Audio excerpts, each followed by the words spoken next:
Hello everyone, my name is Trevorius, and today I want to teach you guys the method I use when I jungle. Now I call this the bird's eye method, and I kind of attribute this to the odd one. Back in the day when I first started playing League, I watched streamers to help myself get better, and I really started liking jungling, and this was back when Odd One was a pro, and so I watched his jungle stream a lot. And the main thing I learned from him is that you can basically predict everything that's going to happen and almost play the game like chess if you take in the information that the Rift offers you.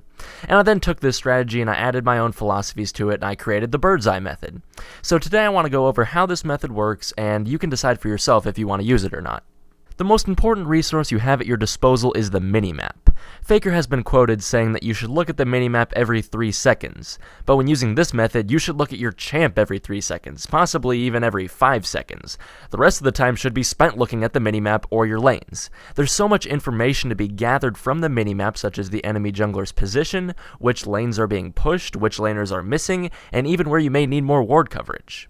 Everything I will be telling you to do after this builds on the fact that you have to be constantly looking at the minimap, because as a jungler, especially using this method, you have ample time to be looking at the minimap compared to your laners. They have to be concerned with last hitting. Since you're not burdened with that task, it's almost your responsibility to be constantly looking at the minimap for your laners. So to expand on watching the minimap, you have to be letting your teammates know what's happening on the minimap as you see it.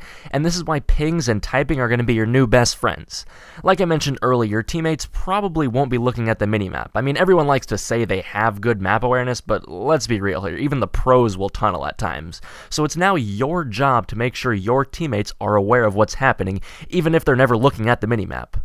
My favorite way of doing this is constantly calling out where the enemy jungler is the minute I see them. If they're top, I call out jung top. If I see them taking red, I call jung red. Just wherever they are, I constantly call it out, and this way your laners know when they can be aggressive and when they probably should be backing off, without having to track the jungler themselves.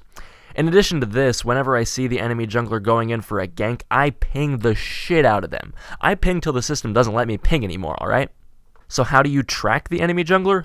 Wards. Wards will become your new lifeblood, alright? Here's a good general rule of thumb. If you back, you buy some items, and you have at least 75 gold, buy a ward. Now I know this is about to become obsolete next season when green wards are eliminated, so we'll see how my system works out next season. But for now, buy green wards, and if you have 100 gold, buy a pink ward. It's honestly that simple. Of course, there is a step 2. Once you get back into the jungle, you obviously have to place the wards somewhere. If you're feeling ballsy, you can place them deep in the enemy's jungle, and if you're a little pansy, you can place them in the river. Honestly, if you're not master or challenger, it doesn't matter. As long as you're buying and placing wards, you already have a significant advantage over the enemy if you keep watching the minimap.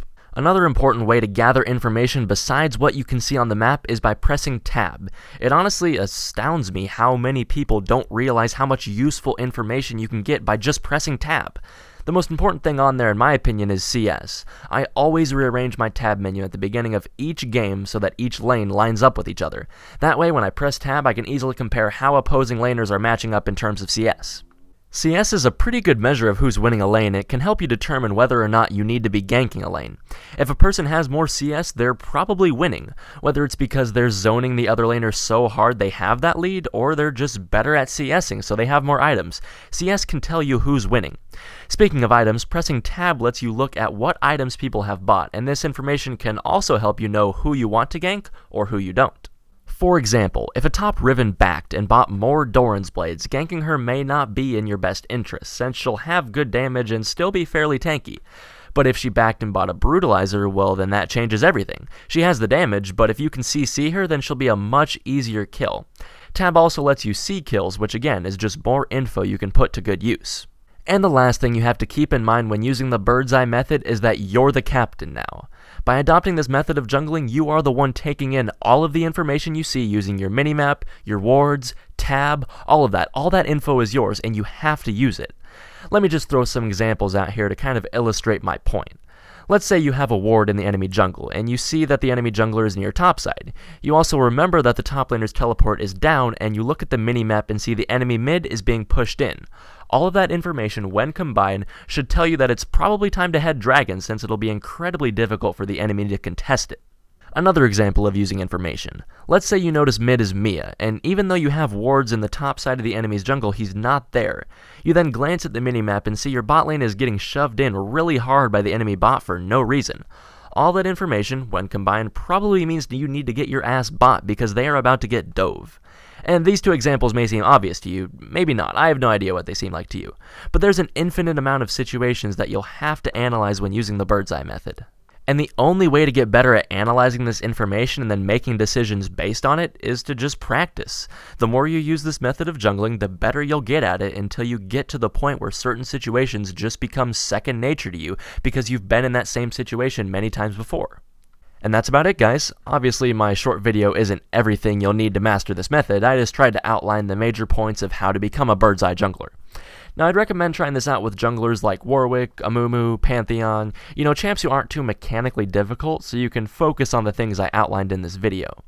If you want a good jungler streamer to learn from, I don't really recommend myself because I don't stream enough for it to be useful, but in my opinion, Foxdrop is one of the best jungler streamers for learning how to jungle better, so go check his stream out. Thanks for watching the video, guys. I'd really appreciate it if you left a like and subscribed, and I'll see you guys in my next video.